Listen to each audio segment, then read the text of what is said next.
We have seen the facts continue to pile up. If something is not done to kick Trudeau and his cronies out of office, make no mistake, we will be facing a civil war. And I'm going to go into this more later, touching on all the topics as to why that is. For now, I'm going to read off what I've written down in regards to the research that I've been doing. And I'm going to show exactly how these conclusions were drawn. A revolution needs to happen if Trudeau does not receive a vote of non-confidence. Canada is more divided than ever, and his socialistic views that become more communist every day continues to show Canadians that we do not have a voice and that we don't matter. If Alberta and Western provinces do not separate, Canada as a whole will be brought to its knees, and Alberta would be the first to fall. Canadians believe fully in our rights and freedoms for all Canadians, but we must be put first. While equalization payments are forked out, we are still being taxed even more so than prior years, while Justin shuts down our economy and continues to use Canadian tax dollars to aid foreign countries, give handouts to refugees, rather than put Canadians first. First thing I want to bring to you guys' attention is these radical protesters. Keep in mind, a lot of these people are not Wet'suwet'en members.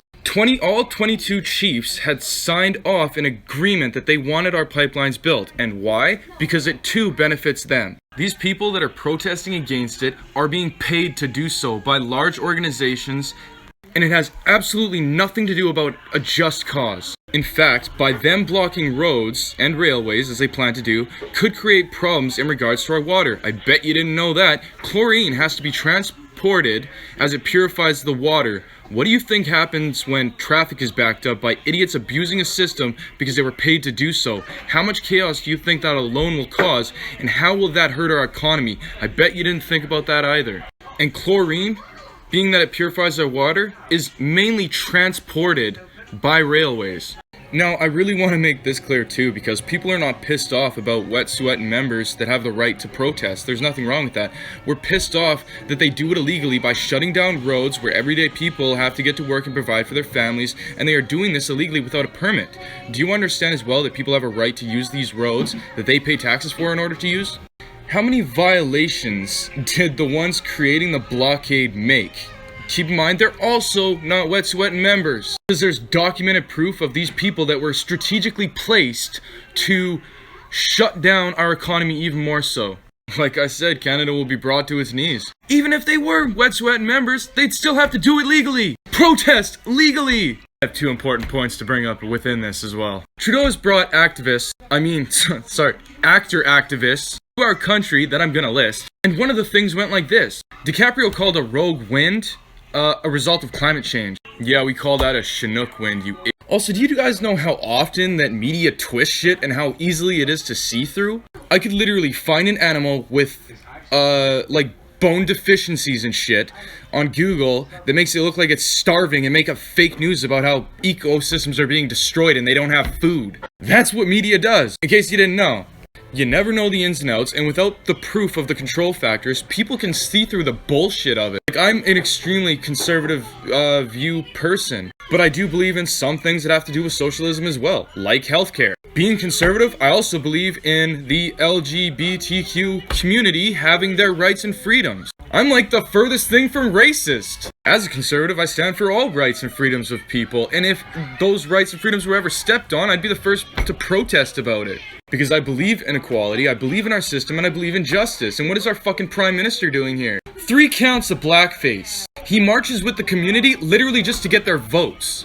Now back to the main topics. Topic number 2. This has to do in regards to our oil field. How much do you people know about China and their energy sector? They might be a leader in renewable energy, but they are also like number 1 in regards to pollution. And they too know that your energy sector is very important. Why do I know this? Their economy has literally been hurt because of different things that are going on in their country right now. Trudeau has allowed them to drill off shores of Newfoundland. How hypocritical does our Prime Minister have to be to shut down our energy sector, get in the way of it as much as he can, and then allow China to drill off shores? Especially when the west side of Canada has to pay out mass equalization payments. And that is in regards to Quebec, while we provide for all of their social programs. The same way that I said there is a big difference between illegals, refugees, and immigrants, there is a big difference between peaceful protesters and illegal activities shitting on the others' rights and freedoms. He is doing nothing to help Canadians or our economy. When you see these sorts of things happening in your country, you know that things are not right. We are being pushed to the point where If Alberta does not separate and the west side of Canada does not follow suit, Trudeau and his cronies will bring Canada to its knees and we will be facing a civil war. Our Coastal GasLink project is designed to take Canadian natural gas to the west coast, export it to places like China, and in regards to that, it accelerates the conversion from high-emitting thermal coal. This shows you too that it's nothing more than a political stunt with all this activism that has nothing to do with anything that is just.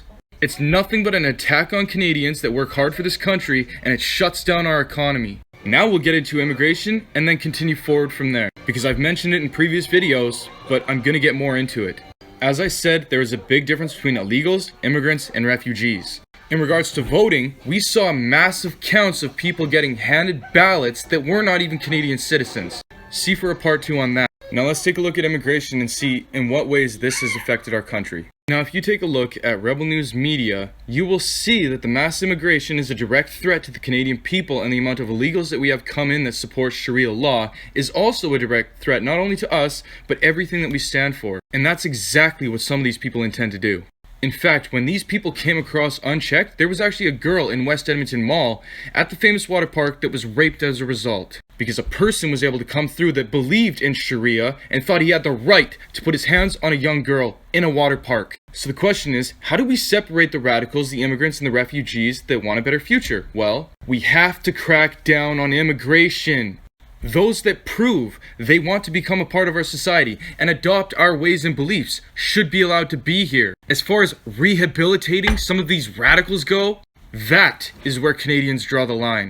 Keep in mind that there's also 3 kinds of Muslims. You can see for a part. Now, I've had several videos on this, but in regards to immigration, we believe conservative values should be upheld, but we do believe in immigration, but it should be done the right and proper way. It is not wrong, and it is not racist to know that some people pose a threat to your society.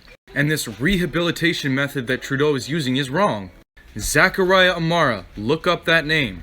Because of the bill that Trudeau passed, Zachariah Amara was re-granted citizenship even though the evidence showed he was organizing a terrorist attack against us and our citizens. Omar Khadr is an entirely different topic. Doesn't defeat the fact and doesn't defeat the purpose, and I'll present the evidence for that too. In regards to that, you can decide whatever you want to believe. In fact, you can decide whatever you want to believe anyways, because that's how our society works. This is why debate is good, because it keeps people informed. But the next thing that I'm going to go into is Canadian tax dollars being wasted. See for another part. In regards to Canadian tax dollars, here's something you guys need to know. Trudeau is a guy who gives handouts to large corporations, like fucking MasterCard, who literally thrive on debt, and that was just in regards to Canadian citizens. And that was a $50 million payout. He's giving tons of Canadian taxpayers' dollars to foreign countries that support Sharia law in their Muslim nations. And if you don't know about Sharia law, well, you should fucking get informed about that. Also, there's no way to track what that money is going to, so he could very well be supporting terrorist organizations. We already know he has a love for communism. That's a fact. Can I ask you guys a question? How many of you guys have been cheated on? Did she have a baby and you knew right away it didn't look anything like you? I sure as fuck knew. Now take a look at the similarities between Fidel Castro and Justin Trudeau. And look at how close his mom was with Trudeau right in front of Pierre in a picture. You're telling me that's a coincidence? Another thing on wasteful spending, take a look at Prince Harry. He was gonna give him a handout on that too. Anyways, this is my last video in regards to politics today. But there's no doubt in my mind that this guy does not give a fuck about Canadians. He's pushing us into a recession, point proven, and he's doing his best to destroy our economy. All the facts are right in front of you, you just have to do a little bit of research. And the truth is, we would be headed for a civil war. And Canada needs a revolution to get this dictator out of play. Because us Canadians are better than that. Trudeau is nothing more than an imposter, and we stand for the rights and freedoms of all Canadians. I'm a Canadian Forces Afghanistan combat veteran. I deployed the 2nd Battalion Royal Canadian Regiment in 2007 to fight these people, actually, to fight Omar Khadr's extended family. They all participate. They love the Taliban, which he was a member of. And I absolutely detest and abhor the fact that they would even call him such a thing as a child soldier. Calling him a soldier at all is an insult to... These are not people that wear uniforms. These are not people that obey things like the rules of war or the Geneva Conventions. They use women and children as human shields.